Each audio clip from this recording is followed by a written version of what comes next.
Well, lately, obviously, they're going more and more into comic book world. It's not everybody's favorite thing in the world, but it seems to be what the market wants.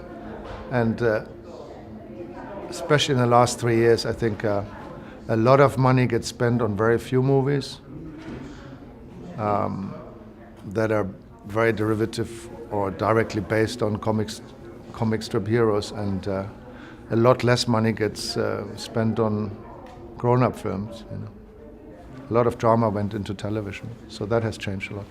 And we had a discussion the other day about composition and visual language and the editing rhythm and the frequency of shots and the variety of shots is increasing even more. So I think movies lose their focus a little bit.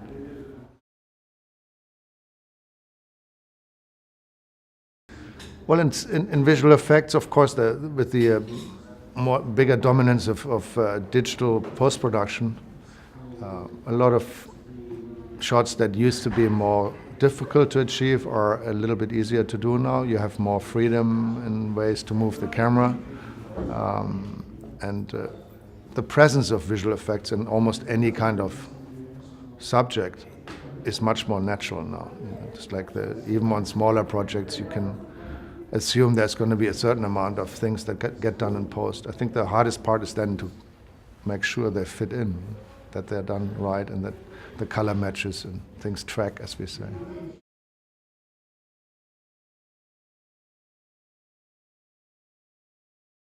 I think anybody, any colleague in my age or my generation feels some nostalgia, obviously, for film, for simplicity, which is also part of a life's journey. You know, you try to learn a lot, and then things get more complicated.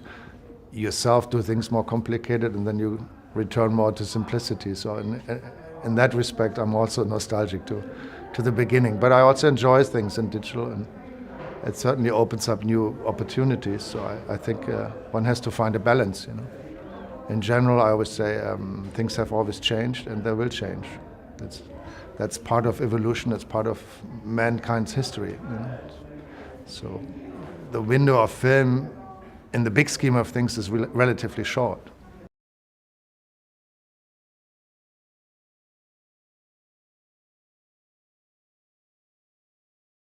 The challenge on Black Book was to achieve a level of technical standard and drama and speed in storytelling that it's very tricky to do on a smaller European budget. We did shoot a long time, so it wasn't a cheap film. But the financing was very complicated, and Paul Verhoeven had worked for 20 years in Holland and is somebody who wants things to be right. He doesn't like to compromise, and I think that's a director should do that, especially somebody who's as smart as he is and as experienced. So it was exhausting, but it was also very fulfilling. For me, it was one of my best experiences in my career.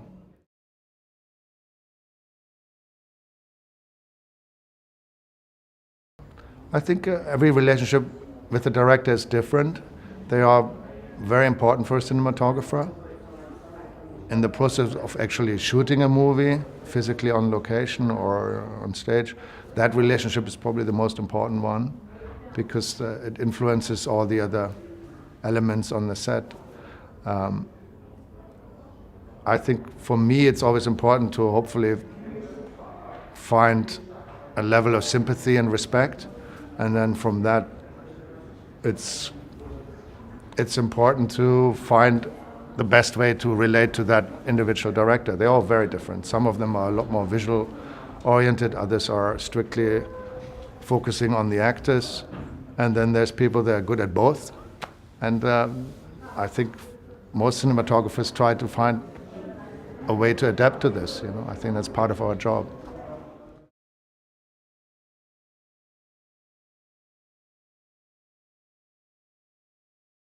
Well, for cinematographers, obviously, it's a great great opportunity to meet your colleagues and share ideas in a non-threatening environment, whether you're on a jury together or whether you have discussions in the evening afterwards or at breakfast at the hotel. Very important, the breakfast.